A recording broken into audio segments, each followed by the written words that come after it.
Ja meie esimese poolelt tänasest õhtust võtab kokku Merle Kelder, kes on Psychedelic Care, selle suure üle-euroopalise petitsiooni Eesti koordinaator. Ja nüüd siis konkreetsed juhised, kuidas hakkame siis neid 5000 allkirja koguma. Palun.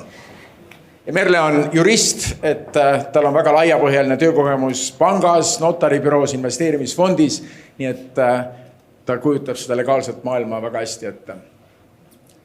Tere! Väga sisukas päev on olnud ja alustuseks ütle kohe ära, et ma teen hästi kiiresti, et varsti saame nende ettekannete poolega hakkama. Ja tegelikult on kõik juba ära öeldud, et ma usun, et te olete kõik aru saanud sellest, et me oleme vaimse tervise kriisis, et on vaja uusi lahendusi ja psühhedeelikumid võivad olla üheks nendeks uueks lahenduseks. Ja nüüd on niiviisi, et Euroopa tasandil, kuidas see töötab niiviisi? Mis on Psychedelic Care? Euroopa tasandil ka täiesti tavainimesed rohujuure tasandil on siis hakanud koonduma selleks, et kodanike seast, Euroopa kodanikult kodanikule edasi anda seda sõnumit, et räägime nendest asjadest, räägime psühhedeelikumidest ja räägime neist selle nurga alt, et need võivad olla ravimid ja need saavad olla inimestel abiks. Psychedelic Care ongi siis kodanikualgatus, see tähendab siis seda, et Euroopa Liidu õigusaktidega on ette nähtud teatud kindel raamistik, kuidas kokku koguda allkirju ja kui need saab kokku 1 miljon üle Euroopa Liidu, siis Euroopa Komisjon võtab selle algatuse eesmärgid sisulisele arutusele. Varsti ma näitan seda slaidi ka, mis on need konkreetsed 3 palvet, siis millega see algatus Euroopa Komisjoni poole pöördub. Ning allkirja tuleb koguda siis vähemalt 7 riigist ja need 7 riiki peavad saama täis oma künnise. Eesti künnis on 5040 allkirja. Oliver ka mainis siin, et see on meie järgmise aasta, selle aasta eesmärk, et jõuda siis avalikkuse informeerimisel niivõrd kaugele, et vähemalt 5040 eestlast on saanud aru, et psühhedeelikumid võivad olla vaimse tervise kriisi lahendamisel abiks.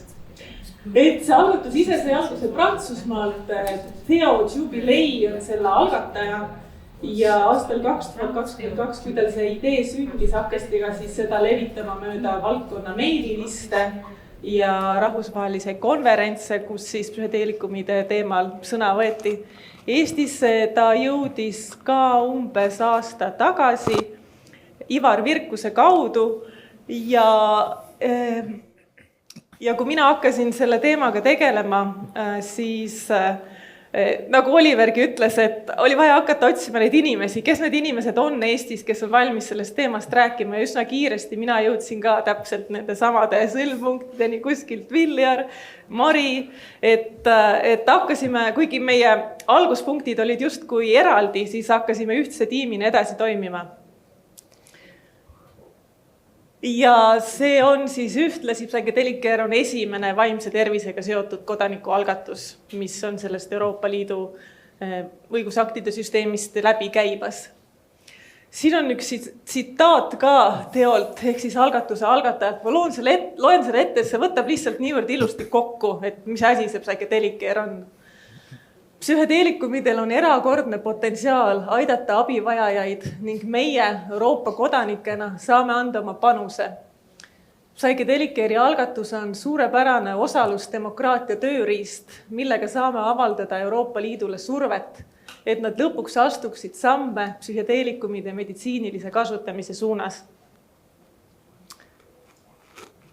Põhjused, miks Theo selle algatuse algatas ja see on juba tänaseks saanud niivõrd palju koostööd erinevatest riikides, on täna kõik läbi käinud.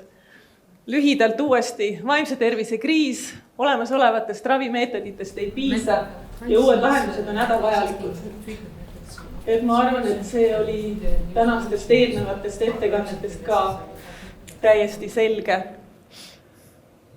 Ja veel üks tsitaat, et seda Euroopa mõõdet juurde tuua Mikulas Peksalt Euroopa Parlamendi liikmelt. Miljonid eurooplased vajavad paremat ravi.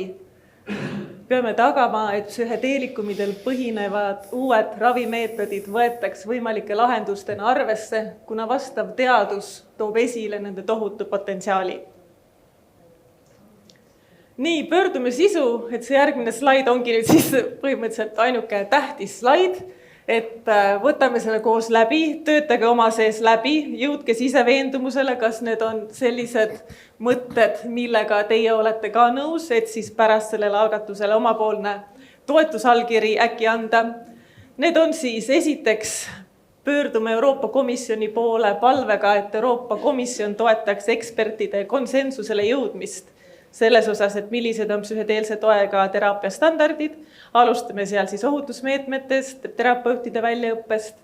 Teine, et tuleks edendada Euroopa Liidu poolset rahastust teadusuuringutele, et juba on varem läbi käinud see üks ja ainus uuring, mis hetkel Euroopa Liidu tasandil finantseeritud on PSYPE-l, aga soovime veel. Ja kolmandaks siis, et oleks vaja teha asjakohaseid muudatusi ka psühhotroopsete ainete konventsiooni.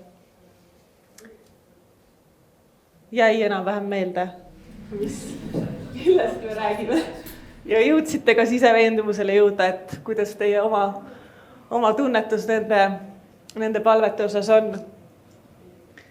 Aga laiemad eesmärgid on ikkagi see, et jah, et me võime regulaatorile ehk siis Euroopa Komisjonile nii-öelda altpoolt survet avaldada, aga selleks, et regulaatorid saaksid vastu võtta mingisuguseid uusi otsuseid, neid tegelikult on vaja, et oleks ka see allpool nagu rohujuure tasandi toetus, see arusaam ühiskonna seas, et need uued asjad, mis tulevad, et need tõepoolest on vastu võetud.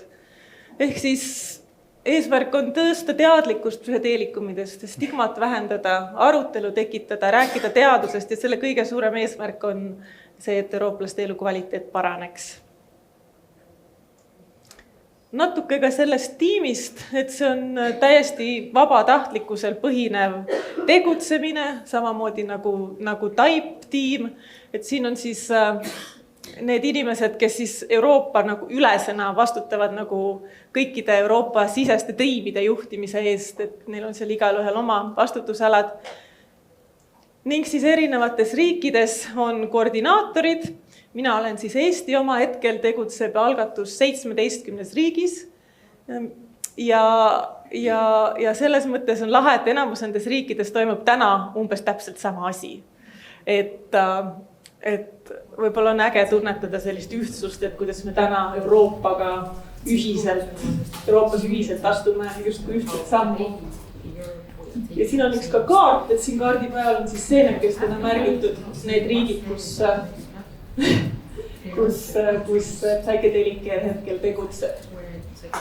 Et enamus suurtest riikidest on siin ilusti olemas. Ja muidugi ei saa üks selline rohujuure tasandi algatus tegutseda ilma partnerorganisatsioonideta. Neid on üle Euroopa siin üle 30. Type on siin ilusti märgitud, nii siin Parea, Tadeus rääkis meile siin oma poole pealt. Ja nimisi me edasi sammume. Meil on samuti oma sotsiaalmeediakanalid ja meil on ka oma vestlussaade, mille juht on Neeme Raud. Meil on 2 saadet juba eetrisse läinud, neid saab vaadata sealt Facebooki kontolt või ka YouTube'ist. Ning esimeses saates olid meil Anne ja Viljar, kes tänagi rääkisid. Teise saatekülalised olid Kalle Truus ja Elle Kaasik, kes on täna siin saalis. Nemad on teadlased. See on ka väga-väga huvitav saade, soovitan kindlasti vaadata. Ja välja panin ka siin Taibi kodulehe uuesti juba ka seetõttu, et Psychedelic Care algatus eraldi ootab ka väga toetajaid. Et kui kedagi kõnetab, saab Taibi lehekülje kaudu seal oma toetuse teele saata. Nii, nüüd on see ettekanne läbi, aga Psychedelic Care'i teekond ju alles täna algas ja läheb nüüd sellel aastasel teele, et mis selle aasta jooksul juhtuma saab, see tegelikult justkui sõltub meist kõigist, meist Euroopa kodanikena. Et mõelge, tunnetage, kas tahate selle allkirja anda, rääkige oma sõpradele, ajakirjanikud, kes on siin saalis, meelsasti räägin teiega, jagan selle algatuse kohta. Et nii nagu algatuse slogan on Let's Care Together, et hoolime koos selleks, et psühhedeelikumid saaksid olla abivajajale kättesaadavad. Nii, aitäh. Aga õhku jäi ikkagi see kõige huvitavam küsimus, kus selle allkirja siis anda saab? Jaa. näiteks võib seda QR-koodi skännida, see viib psychedelicare.eu lehele või ka võib-olla lihtsam meelde jäävam praegu minna sihtasutustype.sa.type.ee, seal on ka kohe EHIS-i lehel allkirjastamise link. Kellel tekib küsimusi, kus leida, siis otsige mind üles. Ja nüüd annamegi 15 minutit kõigile aega allkirjastamiseks.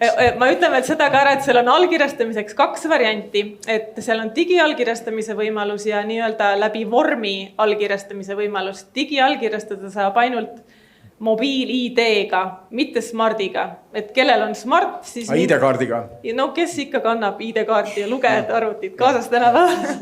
Et kui teil ei ole mobiil-ID-d, siis minge kohe selle vormi kaudu allkirjastamise variandi peale. Võtab umbes 2 minutit. Aga kuidas see vorm, mis seal tuleb teha? Seal tuleb sisestada oma isikukood, eesnimi ja perekonnanimi, kõik.